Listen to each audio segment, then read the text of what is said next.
નમસ્કાર દર્શક મિત્રો, હું ધાર્મી. આપ જોઈ રહ્યા છો નિર્માણ ન્યૂઝ. સ્વાગત છે આપ સૌનું નિર્માણ ન્યૂઝની વિશેષ રજૂઆત કાર્યક્રમ હોટ ટોપિકની અંદર. હોટ ટોપિકમાં આજે આપણે વાત કરવાના છે ખાનગી હોસ્પિટલ્સની અંદર કેશલેસ સારવાર સ્થગિત. દર્શક મિત્રો, વાત કરીએ તો અમદાવાદની સૌથી વધુ એવી ખાનગી હોસ્પિટલ્સ અને નર્સિંગ હોમ્સ દ્વારા નિર્ણય કરવામાં આવ્યો છે કે તારીખ 8 ઓગસ્ટથી 15 ઓગસ્ટ એટલે કે 8 દિવસ માટે જે કેશલેસ સારવાર છે તે બંધ કરવામાં આવી છે. હવે આ નિર્ણય તેમના દ્વારા કેમ કરવામાં આવ્યો છે તો જે 4 સરકારી વીમા કંપનીઓ છે તે વીમા કંપનીઓની સામે તેમના પડતર પ્રશ્નોને લઈને, તેમના ચાર્જીસને લઈને, તેવા અનેક મુદ્દાઓને લઈને તેમના દ્વારા આ જે નિર્ણય છે તે કરવામાં આવ્યો છે. ત્યારે આ 4 વીમા કંપનીઓના નામની વાત કરીએ તો new India insurance company, the oriental insurance company, તેની સાથે નેશનલ ઇન્સ્યોરન્સ અને યુનાઇટેડ ઇન્ડિયા કંપની. આ 4 જે વીમા સરકારી કંપનીઓ છે તેનો સમાવેશ આની અંદર થાય છે કે જે અમદાવાદની 100 હોસ્પિટલ્સ છે, ખાનગી હોસ્પિટલ્સ અને નર્સિંગ હોમ્સ કે જેમના દ્વારા કેશલેસ સુવિધા આ વીમા કંપનીઓ માટે બંધ કરી દેવામાં આવી છે. તો હવે આ જે નિર્ણય લેવામાં આવ્યો છે તેના કારણે જે સામાન્ય જનતા છે, દર્દીઓ છે, તેમને હાલાકીનો સામનો કરવો પડશે અને આખરે આ 100 જેટલી જે હોસ્પિટલો છે, ખાનગી હોસ્પિટલો છે, તેમના દ્વારા નિર્ણય કેમ લેવામાં આવ્યો છે તે દરેક વાતને લઈને કાર્યક્રમની અંદર ચર્ચા કરીશું. તે ચર્ચા માટે આપણી સાથે કાર્યક્રમની અંદર જોડાયા છે ડોક્ટર દિવ્યાંગ બ્રહ્મભટ્ટ કે જેઓ આહનાના ટ્રેઝરર છે અને તેમની સાથે જ જોડાયા છે મુકેશ પરીખ કે જેઓ ગ્રાહક સુરક્ષા સમિતિના પ્રમુખ છે. આ બંનેનું સ્વાગત કાર્યક્રમની અંદર. તો કાર્યક્રમની શરૂઆત કરીશ કે જે ખાનગી હોસ્પિટલો છે કે જેમના દ્વારા આ નિર્ણય લેવામાં આવ્યો છે, બાંયો ચડાવવામાં આવી છે 4 વીમા કંપનીઓ સામે. તો આ નિર્ણય કેમ લેવામાં આવ્યો છે, આખરે આવી રીતે કેમ મજબૂર બન્યા છે 8 દિવસ માટે જે સેવાઓ, કેશલેસ સેવાઓ છે તે સ્થગિત કરી દેવામાં આવી છે, કેમ આ નિર્ણય લેવામાં આવ્યો છે તેને લઈને સૌથી પહેલા વાત કરીશ ડોક્ટર દિવ્યાંગ પાસે. જી ડોક્ટર દિવ્યાંગ, આ પ્રકારનો નિર્ણય ખાનગી હોસ્પિટલો દ્વારા કેમ? આનું કારણ એવું છે કે અમે ઘણા વખતથી આનાને રિપ્રેઝન્ટેશન અમે લોકોએ ઇન્સ્યોરન્સ કંપનીના બધા જે હેડ્સ છે એમને આપતા હતા અને જણાવતા હતા કે ભાઈ અમે ઘણા વખતથી અમે આ રિપ્રેઝન્ટ કરીએ છીએ, પણ એ લોકો અમારી વાતનો કોઈ જવાબ નતા આપતા. ના, અમને એવું કહેવા છેલ્લે તો એવું કહી દીધું કે અમે લોકો તમને રિપ્રેઝન્ટ નથી કરતા, આનાને અમે સાંભળશું નહીં, અમે ઇન્ડિવિજ્યુઅલ હોસ્પિટલ સાંભળશું. એટલે ન છૂટકે અમારે બધાના કલેક્ટિવ રિસ્પોન્સથી અમારે આ પગલું ભરવું પડશે. મુખ્ય કારણ એ છે કે કેટલા બધા વર્ષોથી જે અમારે બધાની હોસ્પિટલોના જોડે MOU સાઇન જે કરવાના હોય, રિન્યુ કરવાના હોય છે, કર્યા નથી. અને દર વર્ષે જે આપણું જે હેલ્થ ઇન્ફ્લેશન રેટ લાગુ પડે છે, જેમ કે આપણી ઇન્સ્યોરન્સ પોલિસીમાં દર વર્ષે આપણે જે પ્રીમિયમના ભાવ વધારો થાય છે ઇન્ફ્લેશનના લઈને, એવી રીતના અમે પણ અમારી હોસ્પિટલના જે ટ્રીટમેન્ટના રેટ જે છે એ અમારે વધારે માંગી રહ્યા છે. એ ન માંગીએ તો એવું થતું હોય છે કે આ જે ટ્રીટમેન્ટ માટે અમે જે ક્વોલિટી જે ટ્રીટમેન્ટ આપી છે કે જેથી દર્દીઓને જે ઇન્સ્યોરન્સ આટલા વર્ષોથી પ્રીમિયમ ભરતા હોય તો એ લોકોને તકલીફ ના પડે અને સારી સારવાર મળે, કોઈ તકલીફો પડે નહીં. એના માટે જે સારી ક્વોલિટીની ટ્રીટમેન્ટ આપવી પડે, પણ એના માટે પણ ખર્ચો લાગુ પડે છે. હવે ખર્ચા માટે એ લોકોને અમે કહીએ છીએ કે અમને ખર્ચો વધી રહ્યો છે અને એની સામે અમારો હોસ્પિટલનો સ્ટાફનો પગાર વધી ગયો, ઇલેક્ટ્રિક બિલ વધી ગયા છે, દવાઓના ભાવ વધી ગયા છે, તો અમને લોકોની આનો રેટ અમને વધારી આપો. પણ મને અમારી ઇન્સ્યોરન્સ કંપની અમને કંઈક શું ગાંઠતી નથી. આ ઉપરાંત અમારી એવી માંગણી છે કે દરેક હોસ્પિટલને તમને કેશલેસ ફેસિલિટી આપે જેથી દર્દીઓને પૂરેપૂરી ચોઈસ મળે. એવું ના થાય કે ખાલી લિસ્ટમાં 25-50 હોસ્પિટલ હોય, એ સિવાય બાકીની કંપનીઓ હોસ્પિટલમાં એ લોકોને નથી મળતું. તો હોસ્પિટલ એમ્પ્લેન ફોર ઓલનું પણ અમારે એક રિક્વાયરમેન્ટ છે.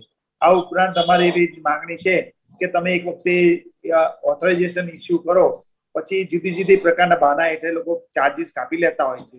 એનો અમે વિરોધ કરી રહ્યા છીએ કે એક વખતે ઇસ્યુ થઈ ગયું એ બાદ પૂરું થઈ ગયું છે. હવે એમાં ફરીને એમાં ચાર્જીસમાં ચેન્જ ના થવું. વત્તા બીજું છે કે જે રેટ PPN રેટ ડિક્લેર કરેલા છે એ ઘણા નીચા છે અને એમાં જે સિનિયોરિટીના કાઉન્ટ કરવામાં આવી નથી. એ સિનિયોરિટી પણ કાઉન્ટ કરવામાં આવે એવી અમારી માંગણી. જેથી શું કે જે વધારે સિનિયર ડોક્ટર છે એની અનુભવ છે, લાંબા વર્ષોનો અનુભવ છે, તો એને વધારે રેકગ્નિશન મળવું જોઈએ જેથી બધાને સરખી રીતે ન્યાય મળે. આમ અમારી 4-5 બીજી માંગણીઓ પણ છે. મુખ્ય માંગણી અમારી આ છે. તો આ જે નિર્ણય કરવા માટે જે અમદાવાદની ખાનગી જે 100 જેટલી હોસ્પિટલો છે, નર્સિંગ હોમ્સ છે, તે કેમ આખરે આ મજબૂર બન્યા છે તેની જે મહત્વપૂર્ણ મુદ્દાઓ છે, મહત્વપૂર્ણ માંગણીઓ છે, તેની જે ચર્ચા છે તે ડોક્ટર દિવ્યાંગ દ્વારા કરવામાં આવી છે. મુકેશભાઈ, આપને પૂછવા માંગીશ કે અમદાવાદની 100 જેટલી જે ખાનગી હોસ્પિટલો છે તેમના દ્વારા આ નિર્ણય કરવામાં આવ્યો છે, કેશલેસ સુવિધા બંધ કરી દેવામાં આવી છે 8 દિવસ માટે, અને કેવી રીતે જોઈ રહ્યા છો? વીમા કંપનીઓ અને હોસ્પિટલો વચ્ચે એક એગ્રીમેન્ટ હોય છે. પીપીએ ના નામે, જીપ્સા ના નામે હોસ્પિટલો જે દર્દીઓ પાસે, પોલિસી ધારક દર્દીઓ પાસે મેડિકલ સર્વિસ ટ્રીટમેન્ટના ચાર્જીસ વસૂલ કરે છે અને ત્યારબાદ પોલિસી ધારક દર્દી સમ ઇન્શ્યોર્ડ લિમિટમાં ક્લેમ મૂકે છે. ક્લેમ ફોર્મની જોડે તમામ અસલ દસ્તાવેજી પુરાવાઓ જેવા કે મેડિકલ ખર્ચાના બધા જ બિલો, મેડિકલ સર્ટિફિકેટ બધું રજૂ કરે છે. અને ટીપીએ, વીમા કંપની નિયુક્ત ટીપીએ ખાનગી એજન્સી આ ક્લેમ પ્રોસેસ કરીને દર્દીઓને પૈસા ચૂકવવાની ભલામણ કરે છે. રિઝનેબલ અને કસ્ટમરીના નામે પણ ટીપીએ અને વીમા કંપની દર્દીઓને અધૂરી અને અપૂરતી રકમ ચૂકવે છે. તો રિઝનેબલ અને કસ્ટમરી, બીપીએન, જીપ્સા આ બધાના હેડ હેઠળ વીમા કંપનીઓ દર્દીઓને પૂરેપૂરી રકમ ચૂકવતી નથી. આની સામે કન્ઝ્યુમર પ્રોટેક્શન એક્ટ બ્રહ્માસ્ત્ર છે. અમે 1, 2, 500, 1000, 5000, 10,000 નહીં, હજારો પોલિસી ધારક દર્દીઓને ન્યાય અપાયો છે. અમે હોસ્પિટલોને હજુ સુધી પક્ષકાર તરીકે નથી જોડતા, પણ વીમા કંપનીની વિરુદ્ધમાં કન્ઝ્યુમર કોર્ટમાં, ગ્રાહક કમિશનમાં હજારો કેસ પર ન્યાય અપાયો છે અને દરેક કેસ 1000માંથી 950 કેસ અમે જીતીએ છીએ. અને દર્દીને મેડિકલ ખર્ચાનું રિએમ્બર્સમેન્ટ પૂરેપૂરું 8 અને 9% વ્યાજ, મેન્ટલ ટોર્ચર અને હેરેસમેન્ટ અને લીગલ કોસ્ટનું વળતર પણ આપીએ છીએ. કોરોનાના દર્દીઓ પર વીમા કંપનીઓએ એમસીના પેકેજ કરતા વધારે જે ચાર્જીસ વસૂલ કર્યા છે, તો અમે વીમા કંપની અને હોસ્પિટલોની વિરુદ્ધમાં સંખ્યાબંધ કેસ કર્યા છે અને દર્દીઓનો શાનદાર વિજય થાય છે. ગ્રાહક સુરક્ષા ન્યાય અપાવે. હવે જે કેશલેસ ની વાત છે આજનો મુદ્દો, તો કેશલેસ ની સર્વિસ મેળવવી એ દર્દીનો અધિકાર છે. વીમા કંપની અને હોસ્પિટલો વચ્ચેની તકરારમાં નિર્દોષ બેનિફિશિયરી લાભાર્થી દર્દીને હેરાન ન કરી શકાય, પાડાના વાક્ય પખાલીને નામ ના આપી શકાય. તો હોસ્પિટલો ભલે એમની માંગણી મૂકી, એમની માંગણી ભાઈ એમનો મેનેજમેન્ટનો ખર્ચો વધ્યો છે, એમને ચાર્જીસ પોસાતા નથી અને વધારે જે ચાર્જીસ માંગ્યા છે વીમા કંપની પાસે, પણ બધી જ હોસ્પિટલો રિઝનેબલ અને કસ્ટમરીના નામે પીપીએન જે નક્કી કરે છે વીમા કંપની જોડે, એ ચાર્જીસથી વધુ ને વધુ રકમ દર્દી પાસે વસૂલ કરે છે. દર્દી હોસ્પિટલને પૈસા ચૂકવી દે છે, દર્દી પાસે તો કોઈ વિકલ્પ જ નથી. એ દર્દી અમારી પાસે આવે છે ગ્રાહક સુરક્ષા અને પગલા સમિતિ, કન્ઝ્યુમર પ્રોટેક્શન કમિટીના માધ્યમથી અમે બધા ક્લેમ, જે બધા કેસ પોતા ચોકડી ફાઇલ કરીએ છીએ. દેશભરની ગુજરાતની કોર્ટમાં બધે ફાઇલો દાખલ થાય છે અને દર્દીને ન્યાય મળે છે. તો હોસ્પિટલ તમને પૈસા પૂરેપૂરા વસૂલ કરી જ લે છે. હોસ્પિટલો પૈસા વસૂલ નથી કરતી એવું નથી. માફ કરજો સાહેબ, આના બેઠા છે ડોક્ટર સાહેબ, બધી જ હોસ્પિટલો એમના ચાર્જીસ દર્દી પાસે 1 પણ રૂપિયો કોઈ હોસ્પિટલ છોડતી નથી દર્દી પાસે, 1 રૂપિયો. તો આ એ ન્યાય પછી વીમા કંપનીની વિરુદ્ધ અમે કેસ કરી ના પઈએ, પણ જે દર્દી અમારી પાસે નથી આવતા અને જે ચૂપચાપ મૂગા મોઢે અન્યાય સહન કરે છે, મોટા ભાગના દર્દીઓ અન્યાય સહન કરે છે, અમારી પાસે કન્ઝ્યુમર કમિશનમાં નથી આવતા અને એમને આ પૈસા ખિસ્સાના જાય છે. વીમા કંપનીઓએ પ્રીમિયમ બેફામ વધાર્યું છે, 50,000 રૂપિયા સુધી પ્રીમિયમ પહોંચી ગયું છે. જબ દર્દીઓને ની મોંઘવારી નડે છે, હોસ્પિટલોને પણ મોંઘવારી નડે છે અને વીમા કંપનીનો નફો જે છે કે દર્દીઓને દાવા નકારે, ક્લેમ રેપ્યુટેશન કરે. વીમા કંપની પ્રી એક્ઝિસ્ટન્ટ તમારો ડિસીઝ હતો, તમે આ રોગ છુપાયું છે, તમે જે પ્રપોઝલ ફોર્મ ભર્યું એમાં વિગત નથી ભરી, માટે તમને પૈસા નહીં મળે. 1 થી 2 વીમા કંપની છે, અમુક સર્જરીમાં આટલા જ પૈસા મળે, કે ની રિપ્લેસમેન્ટ, હાર્ટની સર્જરી, આ બધામાં સમ ઇન્શ્યોર્ડની લિમિટમાં દર્દીનો અધિકાર છે, એને રિએમ્બર્સમેન્ટ મળવું જ જોઈએ. અને હોસ્પિટલો અમારી એક જ તકરાર છે ગ્રાહક સુરક્ષાની, કે વીમા કંપની સાથેની તમારી તકરારમાં તમારા ગ્રીવન્સીસ જે કંઈ હોય એનો ભોગ તમે નિર્દોષ દર્દીઓને ના બનાવો. કેશલેસ તમે બંધ કરશો તો દર્દી દુઃખ સહન કરશે બિચારો 10 દિવસ સુધી. એની જે પીડા થશે, એને આજે આપત્તિ થશે, તમારી પાસે નહીં આવી શકે, કારણ કે આવશે તો એને પૈસા ચૂકવવા પડશે તમને. એ આજના સમયમાં મેડિકલ ખર્ચના બિલો પર બહુ તોતિંગ આવે છે. લાખો રૂપિયાના બિલો દર્દી કાંટ એફોર્ડ, દર્દી નથી ભરી શકતો. તો મધ્યમ વર્ગનો દર્દી એને કોઈ સરકારની યોજનાનો લાભ બી નથી મળતો. એ તો ગવર્મેન્ટને 18% જીએસટી આપે છે, સરકારને પૈસા આપે છે. આયુષ્યમાન ભારત યોજનાનો મા કાર્ડનો લાભ એને નથી મળતો. તો 50,000 પ્રીમિયમ આપે છે વર્ષો સુધી, અને જયારે તમને 2-3 લાખનો દાવો કરે, વર્ષો સુધી પ્રીમિયમ ભરે, અને વીમા કંપની દાવામાં કરે કે તમે દાવામાં અધૂરી રકમ અપાવો, કાતર ચલાવો, એનો ભોગ દર્દી તો કોઈ સંજોગોમાં ન બનવો જોઈએ. દર્દીને કેન્દ્ર સ્થાને રાખવો જોઈએ. ભગવાન ધન્વંતરીએ કહ્યું છે, દર્દીને તમે શા માટે પજવો છો? દર્દીના બાદમાં ન લો ભાઈ. તમારે લડત આપવી હોય તો મુખ્યમંત્રી પ્રધાનમંત્રી ઘેરાવ કરો, વીમા કંપની સામે ચોક્કસ મુદતથી ભૂખ હડતાલ કરો, સત્યાગ્રહ કરો. તમારા બીજા આંદોલનના અનેક રસ્તા છે, પરંતુ નિર્દોષ લાભાર્થી દર્દીના આરોગ્ય જોડે, એની આરોગ્યની સુખાકારી જોડે ચેડા કરવા એ અનૈતિકતા છે, અપ્રામાણિકતા છે. તમારી માંગણી મંજૂર કરવા માટે તમે દર્દીઓના ખભે બંદૂક ના ચલાવો.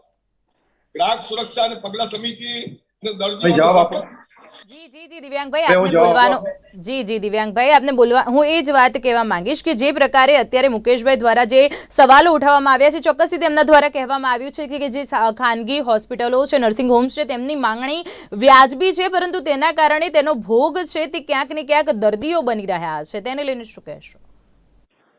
ના, હું પહેલી વસ્તુ એ જણાવું કે જે સાહેબે આપને વાત કરી કે હોસ્પિટલો પૈસા લઈ લે છે, તો જો મળતા જ હોય એમને પૈસા, તો બી અમે સ્ટ્રાઇક શું કામ કરીએ? અમે શું કામ રિપ્રેઝન્ટેશન કરીએ? એમની વાતમાં આટલા માટે હું તમને સીધી સાંભળીને વાત કરું, જો મને પૈસા ઉપરથી પેશન્ટ આપી દેતા હોય તો મારે હેડેક જ નથી ને. હું શું કામ અમે લોકો સ્ટ્રાઇક પાડી? પહેલી વસ્તુ. બીજી વસ્તુ, અમે લોકો જાન્યુઆરી મહિનાથી મહેનત કરી રહ્યા છીએ. એક વખતે અમે અમારી પ્રકૃતિની વિરુદ્ધ જે અમે હલ્લા બોલ કરીને એમની ઓફિસમાં પણ ગયેલા, પણ જો કોઈ તંત્ર જાગતું ન હોય તો એનો ઉપાય બીજો કશો નથી. અમને મીડિયાનો પણ સપોર્ટ મળવા માટે અમારે પણ જરૂરી છે કે અમે પ્રોપર પ્રોસિજરમાં જઈએ. અમે એટલે જાન્યુઆરી મહિનાથી અમે મહેનત કરી રહ્યા છીએ. અમને પણ નથી ગમતું કે અમારા પેશન્ટ મારી પાસે આવશે એટલે હું ના પાડીશ, અને પેશન્ટ પાછા જશે કે સાહેબ ક્યારે કરશો, એમ કે મારે પણ અઠવાડિયાનું આખું શેડ્યુલ ગોઠવવો પડશે. એ તો દરેક હોસ્પિટલમાં આવીને શેડ્યુલ થતું જ હોય છે. તો શું કામ એવું કોઈ કરે? એવું કે માની કે આનાથી કોઈને આનંદ નથી. જો પૈસા મળી જ જવાના હોય તો અમે લોકો શું કામ ચિંતા કરી? અને બીજી વસ્તુ, અમે દરેકને રિપ્રેઝન્ટેશન કર્યું છે. અમે સેન્ટ્રલ ગવર્મેન્ટને પણ લેટર લખેલા છે, સ્ટેટ ગવર્મેન્ટને પણ લેટર લખેલા છે, બધું કરીએ છીએ. પણ શું થાય છે કે ન છૂટકે અમારા પગલું લેવું પડશે. અમને નથી ગમતું, અમારે એના માટે દુઃખ છે જ, પણ આ પગલું લેવાથી લાંબા ગાળે દર્દીઓની સુખાકારી થાય એના માટેનો છે. લાંબા ગાળે એ લોકોને ફાયદો થાય એવો છે કે ક્વોલિટી ટ્રીટમેન્ટ મળે તો એમની સારવારમાં તકલીફો ઓછી પડે અને રિકવરી સારી આવે, એના માટેની આ મહેનત છે. જી દિવ્યાંગભાઈ, મુકેશભાઈ, જે પ્રકારે દિવ્યાંગભાઈ દ્વારા કહેવામાં આવ્યું તે રીતે કે તેમને જો નાણાં મળી જ જતા હોય, પૂરેપૂરી રકમ મળી જ જતી હોય, તો તેમના દ્વારા આખરે આ જે હડતાળનો જે નિર્ણય છે તે ન કરવામાં આવે ને લાંબા ગાળે જે આનો લાભ છે તે દર્દીઓને થશે તેવું તેમના દ્વારા કહેવામાં આવ્યું છે. હવે આપણે જ્યારે એક સામાન્ય નાગરિકની વાત કરીએ કે જ્યારે તેના ઘરમાં બીમારીનો પ્રવેશ થતો હોય ત્યાં જ તે તૂટી પડતો હોય છે, ક્યાંક એ બીમારી સામે લડવાથી નહીં પરંતુ આર્થિક રીતે તે મજબૂત નથી હોતો, તેથી તે તૂટી પડતો હોય છે કે આની ચૂકવણી કેવી રીતે કરવામાં આવશે. ત્યારે આપણે જે ખાનગી વીમા કંપનીઓની વાત કરીએ તેના અનેક છુપા નિયમો હોતા હોય છે, દાદાગીરી હોતી હોય છે, અને હવે સરકારી વીમા કંપનીઓની પણ આ પ્રકારની જે નીતિઓ છે તે જેમ દિવ્યાંગભાઈ દ્વારા જણાવવામાં આવ્યું તે પ્રકારે, તો આમાં જે દર્દી છે તેને કેવી રીતે સર્વાઈવ કરવું, હવે વીમા કંપનીઓ દ્વારા કેવા પ્રકારની જે હવે નિર્ણયો કરવામાં આવે, સુધારા કરવામાં આવે તેની જરૂરિયાત? સરકારી વીમા કંપની કે ખાનગી ક્ષેત્ર, બધી જ વીમા કંપનીઓ દર્દીઓના ક્લેમ પ્રોસેસ કરવામાં આડોળી કરે છે. અમારી પાસે કન્ઝ્યુમર કોર્ટ એના પર જ ચાલે છે. આખી ગ્રાહક સુરક્ષાના કમિશનમાં તમે કરો તો અમારે 2.5-3 લાખ ફરિયાદો છે, એમાંથી 1.5-2 લાખ ફરિયાદ માત્ર મેડિક્લેમની જ હોય છે. 10માંથી 7 ફરિયાદ ફક્ત ને ફક્ત મેડિક્લેમની જ હોય છે, 70% ફરિયાદો. ત્યારબાદ બિલ્ડરો સામે ફરિયાદ આવે છે, ત્યારબાદ બેંકો, ટપાલ, ટૂર ઓપરેટરો, બધા સર્વિસ પ્રોવાઈડર સામે કન્ઝ્યુમર કોર્ટમાં ફરિયાદ આવે છે. પરંતુ મોટામાં મોટી ફરિયાદ અમારી પાસે મેડિક્લેમની, હેલ્થ ઇન્સ્યોરન્સનું બહુ મોટું બજાર છે, કરોડો રૂપિયાનો વેપલો છે, એમાં હોસ્પિટલો અને વીમા કંપનીઓ છે, અને દર્દીઓ તો માત્ર પૈસા ચૂકવવાના છે એના હેલ્થ માટે. તો ભારત સરકારે બીજી બી એક જોગવાઈ કરી છે. આનામાં બધા જ હોસ્પિટલોને કહો તમે જે કંઈ મેડિકલ ટ્રીટમેન્ટ સર્વિસ આપો છો તેનું ભાવપત્ર, રેટ કાર્ડ દરેક દર્દી સરળતાથી વાંચી શકે એ રીતે નોટિસ બોર્ડ પ્રસિદ્ધ કરો. દર્દી તમારી હોસ્પિટલમાં આવે તો એનેસ્થેસિયાના કેટલા ચાર્જીસ છે, રૂમ સ્ટેના કેટલા ચાર્જીસ છે, બધી જ મેડિકલ ટ્રીટમેન્ટ ટોટલી તમારી ડોક્ટરની વિઝિટ ફી કેટલી વખત થશે, એક્સપર્ટના તમે કેટલા ચાર્જીસ લો છો, જનરલ પ્રેક્ટિશનર જો વિઝિટ કરશો તો એના ચાર્જીસ, એમાં બી તફાવત હોય છે. 2000 બી લઈને 4000 બી લે. દિવસમાં કેટલી વખત વિઝિટ કરશો, ડોક્ટર સાહેબ હલો કરીને જતા રહે છે અને 4000 રૂપિયા રોજના 8000 રૂપિયા દર્દી ચૂકવે છે. તો આ બધા મેડિકલ માફિયા ના બનશો ભાઈ. કોર્પોરેટ તમે હોસ્પિટલો મને મેડિકલ માફિયા નથી જરીકે.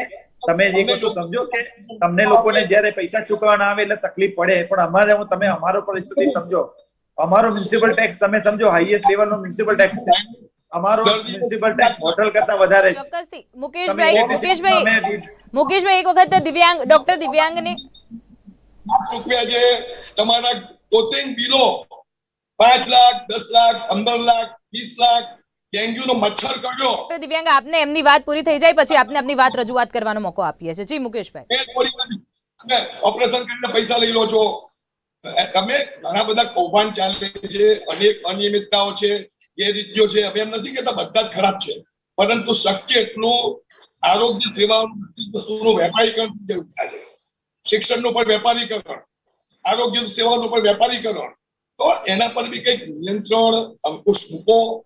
આ સ્વેચ્છાએ છે. માણસ પોતાની ધર્મેણ અર્થ સંપાદનની છે. પ્રમુખ સ્વામી બાપાએ કહ્યું છે તમે ધર્મમાં રહીને વ્યવસાય કરો. તમે વ્યવસાય કરો, નફો લો.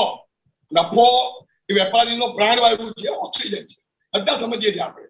કોઈ સેવા કરવા નથી બેસતું. ગ્રાહક સુરક્ષામાં મારી પાસે કેસ લઈને આવે તો મારે પણ એની રિઝનેબલ ફી લેવી પડે, કે મને કોઈ આપતું નથી કશું. અમારી ઓફિસ ચલાવું, પગાર આપું, સ્ટાફનો સ્ટેશનરીનો ખર્ચો છે.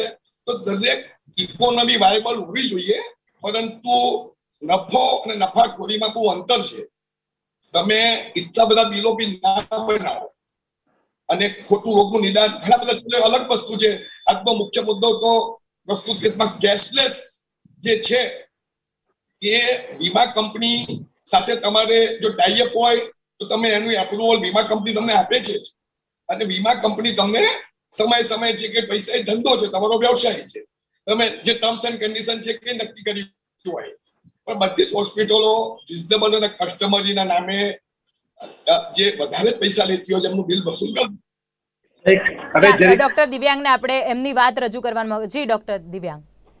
જી, હવે મહત્વની વાત એ છે કે જે એમને કીધું એ પ્રમાણે અમે લોકો દરેક અમારી બધી હોસ્પિટલમાં અમે કહીએ છીએ SOC rate of charges, standard rate of charges નું ડિસ્પ્લે કરવું, એવું અમારી આના દરેક હોસ્પિટલો સાથે અમારું ઓલરેડી ચાલી રહ્યું છે. આ ઉપરાંત જેમ કે NABH હોસ્પિટલ હોય તો એ લોકો તો કમ્પલસરી છે કે દરેકે પોતાના ચાર્જ જે છે જણાવવું જ પડે છે કે ભાઈ અમારા આટલા જે સાહેબે જે કીધું એ પ્રમાણે બધા રેટ અમે જણાવવા પડે. પણ મહત્વની વસ્તુ એ છે કે આ ઉપરાંત એક નાની વાત કરું કે આ એ મહત્વનો મુદ્દો નથી, પણ છતાં આપણે વાત કાઢી છે તો કહીએ કે મ્યુનિસિપલ ટેક્સ બિલમાં સૌથી હાઈએસ્ટ રેટ કોનો તો હોસ્પિટલનો. એના કરતા સસ્તું કોનું તો કે રેસ્ટોરન્ટના પૈસા ઓછા છે, રેટ ઓછો છે. તમારી ઇન્ડસ્ટ્રીના રેટ ઓછા, તમારી ઇલેક્ટ્રિસિટીમાં હાઈએસ્ટ રેટ કોનો તો હોસ્પિટલનો. તો આ બધા રેટ ઊંચા ગવર્મેન્ટ જો હોસ્પિટલ પાસે લેશે તેના પૈસા કોણ આપશે? એના પૈસા તો છેલ્લે તો ક્યાંકથી લેવાના છે, તે પેશન્ટ પાસેથી. પણ એ મુદ્દો નથી. અત્યારે મહત્વનો મુદ્દો આપણો એ છે કે આપણે જે ઇન્સ્યોરન્સ કંપનીની જે મનમાની ચાલી રહી છે એને લઈને પેશન્ટોની જે સારવારમાં ક્વોલિટી ટ્રીટમેન્ટ અપાવવામાં તકલીફો પડી રહી છે અમને લોકોને, એના માટે જે અમે કેશલેસ બંધ કર્યું છે આનો જવાબ તમે ઇન્સ્યોરન્સ કંપની પાસેથી થોડી જવાબ માંગો. એ લોકો ક્યારે મેં ઘણા વખત જોઈ રહ્યો છું તો એમની પાસેથી કોઈ જોઈને જવાબ આવી નથી. એમની પાસે પણ જવાબ માંગો કે ભાઈ તમે લોકો શું કરી રહ્યા છો. જી ચોક્કસથી ડોક્ટર દિવ્યાંગ. તો મુકેશભાઈ, આના પરથી જ આપને પ્રશ્ન પૂછવા માંગીશ કે જે પ્રકારે અત્યારે જે ડોક્ટરો છે તેમના દ્વારા કેશલેસ જે હડતાળ છે તે કરવામાં આવી છે, ત્યારે ચોક્કસથી આપના દ્વારા પણ પહેલા સ્વીકારવામાં આવ્યું કે વીમા કંપનીઓ છે તેમની પણ દાદાગીરી ચાલી રહી છે અને તેમના દ્વારા આ પ્રકારની જે સુવિધાઓ છે, પૂરતી સુવિધાઓ છે તેનો જે પ્રદાન છે તે નથી કરવામાં આવી રહ્યું. તો તેને લઈને હવે શું પગલાઓની જરૂરિયાત? ચોક્કસ વીમા કંપનીઓ પણ લૂંટે છે. મોટી બાજુ પ્રીમિયમ સખત વધારી દીધા છે. મનસ્વી અમે આઈટીઆઈ કરીને જો માંગણી કરીએ કે વીમા કંપનીએ કેટલા પ્રીમિયમ મનસ્વી એના ઈડાનો કોઈ અંકુશ નથી, કોઈ સરકારનું નિયંત્રણ નથી. જેમ હોસ્પિટલો પર ક્લિનિકલ એસ્ટાબ્લિશમેન્ટ એક્ટ એક અલગ વસ્તુ છે, પણ રેટ ઉપર નિયંત્રણ નથી. કન્ઝ્યુમર કમિશન બી માને છે કે બી દરેક નિષ્ણાત અને સક્ષમ ડોક્ટરોની ફી એ નિયંત્રણ નથી. તો કાયદામાં કોઈ જોગવાઈ નથી કે ભાઈ એનેસ્થેસિયામાં આટલા લેવા, ની રિપ્લેસમેન્ટમાં આટલા પૈસા લેવા. દરેક કુશળતા ડોક્ટર અલગ અલગ ચાર્જીસ લે છે અને કન્ઝ્યુમર કોર્ટ બી એ મેડિકલ ખર્ચા રિએમ્બર્સમેન્ટ અપાવે છે. વીમા કંપની ભલે કાપે, અમારા પર કાતર ચલાવે છે, દાવો નકારે, રેપ્યુટેશન કરે, પણ કન્ઝ્યુમર કમિશન ન્યાય અપાવે. હવે રહી વાત વીમા કંપનીની અને હોસ્પિટલો વચ્ચેની તકરાર, તો વીમા કંપનીઓને બી નફો ઓડિટ થવો જોઈએ કે તમે કેટલું પ્રીમિયમ વર્ષ દરમિયાન તમે કલેક્ટ કર્યું અને દાવાની પતાવટ કેટલી રકમની કરી છે, તો એમાં પણ પારદર્શિતા રહેવી જોઈએ. વીમા કંપની ખોટી રીતે દાવા નકારે અથવા અધૂરી રકમ આપે અને હોસ્પિટલને જે વર્ષોથી ચાર્જીસમાં વધારો ન થાય એ પણ ખોટું છે. હું બેલેન્સ કુદરતી ન્યાયનો સિદ્ધાંત આપણે જોઈએ. બેલેન્સ માઇન્ડથી અમે વિચારીએ છીએ, નથી અમે હોસ્પિટલ કે ડોક્ટરોના વિરોધી. એટલે એવું નથી. અમારી વાત છે કે બેનું દર્દીને તમે લૂંટો નહીં, બસ તકરાર અમારે ત્યાં જ પડશે. કે વીમા કંપની એક બાજુ પ્રીમિયમો વધારે અને નિકાલમાં ફટાફટમાં જો વિલંબ કરે છે, વિલંબ બી બહુ કરે છે. ઈડાનો સુપ્રીમ કોર્ટે ભાઈ મહિનામાં તારે ક્લેમનો નિકાલ પ્રોસેસ કરીને પતાવી દેવાનું, બાકી વ્યાજ મળવું જોઈએ દર્દીને. 9% વ્યાજ દર્દીએ બી ખિસ્સા, જો કેશલેસ ન હોય તો કેશલેસમાં પણ અમુક રકમ હોસ્પિટલો ભરાવડાવે છે કે ભાઈ વીમા કંપનીએ ઈમેલ આવે મેડિકલ સુપરિન્ટેન્ડન્ટ હોસ્પિટલ પર જઈને તે ભાઈ આ દર્દીનું નામ આ ડિસીઝમાં એપ્રુવ નથી, એમને ઇન્ટિમેશન આપવું પડે છે ટીપીએ ને, તો આટલા જ મંજૂર કરવામાં આવ્યા છે. તો બાકીની વધારાની રકમ હોસ્પિટલો કેશ ભરાવડાવે છે દર્દી પાસેથી. કોઈ રોગમાં 2 લાખ મંજૂર થયા હોય ને બિલ એમનું 75 છે, તો દર્દીએ 75,000 એડવાન્સ ભરી દેવાના અને બાકીની 2 લાખનો દાવો હોસ્પિટલ વીમા કંપની પાસે વસૂલ કરી લે છે. તો આ જે વ્યવસ્થા છે એમાં હજારો વાતની 1 લાખ વાતની એક દર્દીને કોઈ પરેશાની ના જોઈએ. આદર્શ વ્યવસ્થા દર્દી ખિસ્સામાં એક પણ રૂપિયો લીધા વગર હોસ્પિટલ પર જાય અને ઘેર પાછું આવે, એવી કેશલેસમાં એવી સિસ્ટમ હોવી જોઈએ. જી ચોક્કસથી મુકેશભાઈ. તો જી મુકેશભાઈ, દર્શક મિત્રો, આજે હોટ ટોપિક કાર્યક્રમની અંદર જે ખાનગી હોસ્પિટલો છે અમદાવાદની, તેમના દ્વારા નિર્ણય કરવામાં આવ્યો છે કેશલેસ સુવિધા છે તે બંધ કરવામાં આવી છે. 4 સરકારી વીમા કંપનીઓ છે તેમની સામે જે આ ખાનગી હોસ્પિટલો છે, નર્સિંગ હોમ્સ છે, તેમના દ્વારા બાયો ચડાવવામાં આવી છે. કેમ આ બાયો ચડાવવામાં આવી છે, કેમ તેમના જે 4 થી 5 જે પડતર માંગણીઓ છે તેના વિશે આપણે ચર્ચા કરી કે હોસ્પિટલોને કયા પ્રકારની હાલાકીનો સામનો કરવો પડી રહ્યો છે. અને આફ્ટર ઓલ તો હોસ્પિટલ પણ એ જ ચાહે છે કે લાંબા ગાળે જે દર્દીઓ છે તેનો જે લાભ છે તે પ્રદાન થાય. સાથે સાથે આપણે ગ્રાહક સુરક્ષા સમિતિ સાથે ચર્ચા કરી કે વીમા કંપનીઓ છે તેમના દ્વારા કયા પ્રકારની કામગીરી કરવામાં આવી રહી છે અને તેમણે પોતાના નિયમોની અંદર, પોતાની કામગીરીની અંદર કેવા પ્રકારના સુધારાની જરૂરિયાત છે. અને આ બધા વચ્ચે અંતિમ પ્રશ્ન તો એ જ છે કે સામાન્ય જનતા છે, સામાન્ય નાગરિક છે, દર્દી છે, તેને આના કારણે જે હાલાકી છે તેનો સામનો ન કરવો પડે. તો આશા રાખીએ છીએ કે ડોક્ટરો દ્વારા જે હાલ હડતાળ કરવામાં આવી છે તેનું યોગ્ય નિરાકરણ આવે અને જે દર્દીઓ છે તેના લાભની પ્રાપ્તિ થાય. અને તે જ વાતને લઈને આપણે કાર્યક્રમની અંદર જે સમગ્ર રજૂઆત છે, ચર્ચા છે તે કરી છે. અને તે ચર્ચા માટે આપણી સાથે કાર્યક્રમની અંદર ડોક્ટર દિવ્યાંગ બ્રહ્મભટ્ટ અને તેમની સાથે જ મુકેશભાઈ પરીખ જોડાયા. આપ બંનેનો ખૂબ ખૂબ આભાર. Thank you. તો દર્શક મિત્રો, હોટ ટોપિક કાર્યક્રમમાં અત્યારે બસ આટલું જ. મને આપશો રજા. નમસ્કાર.